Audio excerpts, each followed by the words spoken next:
Good health and safety is perhaps most parents' highest priority. It certainly is for me. And in fact, after becoming a mom, it's not just the health and safety of our own children, but of children everywhere that deeply affects me. The awful, horrific, heinous act of child sex abuse is something we all want to eradicate completely from society. And yet, the shocking reality is it is so prevalent. Today, I want to discuss how and when we should start talking to children about good touch and bad touch, when we should start sex education with kids, and how we can raise awareness to eradicate child sex abuse.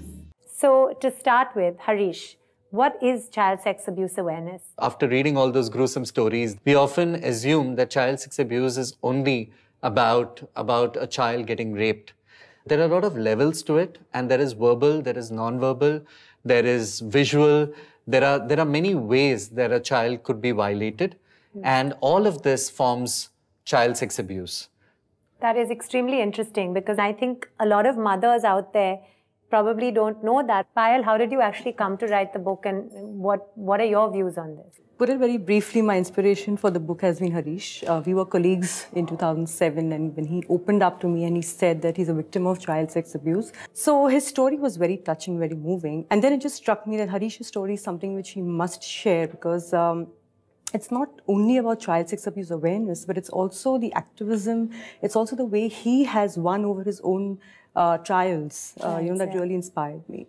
So that's what inspired me to write the book because it was required. Society needed to know about child sex abuse. There was no awareness.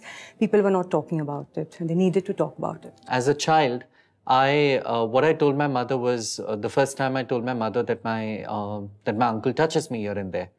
And my mother told me, okay, don't go close to your uncle.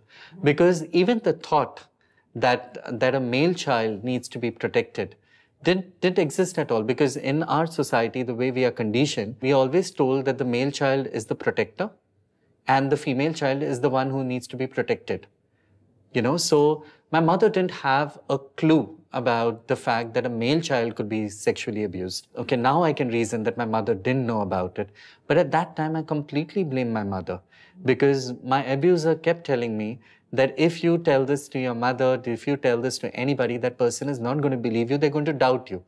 And to me, that was doubt. And at least my mother was in that era where people didn't speak about issues like that. When I was 18 and when I actually opened up about the whole episode in graphic detail, that was when she realized that something so catastrophic has happened with me. That time my mother said that the first thing that she said that if you were a girl, I would have protected you.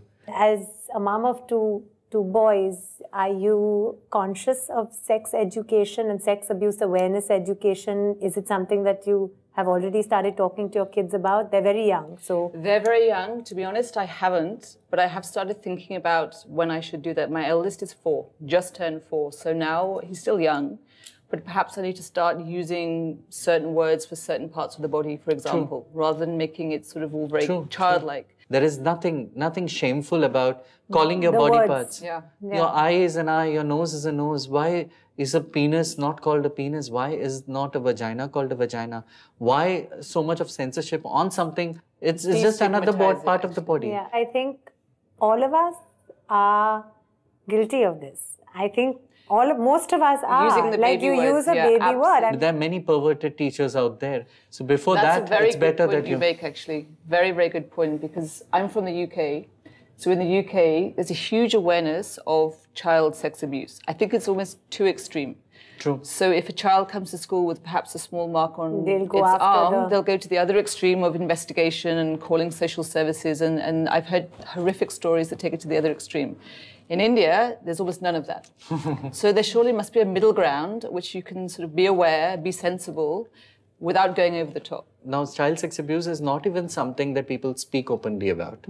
So even though people don't speak openly about, they've opened up about this. Now, if everyone would start speaking out about it, that simply means that this percentage is going to go much higher. So what would you say are the steps for actually helping mothers and parents and caregivers with teaching them about child sex abuse awareness, and when should they start talking to kids about it and raising awareness?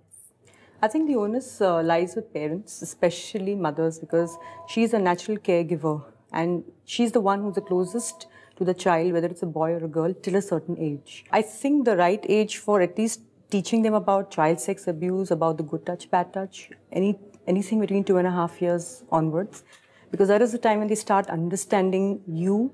If the parents feel that they are not equipped, then there's a lot of other solutions that they can resort to, like they have NGOs.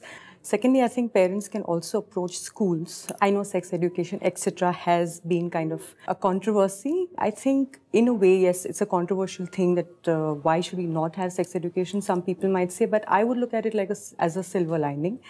I don't know if schools are equipped to talk about sex education or teach sex education to children in the first place. Secondly, I think sex is not a secret, but is it right to stash 250 students in one class and teach them about sex in an academic way?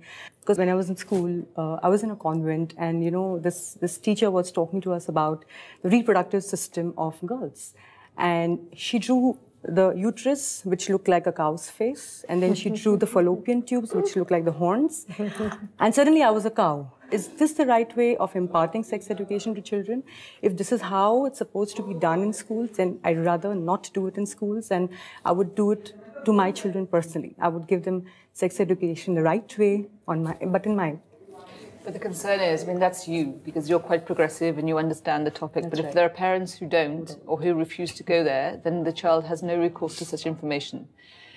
But the point is, again, that the schools have to be trained to deliver that education. So it needs to operate at a higher level. As a matter of fact, the right approach would be to ensure that that every school has liaises with a non-profit organization like an Arpan, like can a actually Tulir, talk about how it's to be done. and let them educate the educators, and then start a movement. Well, on that note, I have to say it's been such a wonderful discussion. I want to say a huge, huge thank you. It's been really, really lovely having you all on the show. Thank you. Do write in to me on our social media handles, and for latest updates, do log on to our website.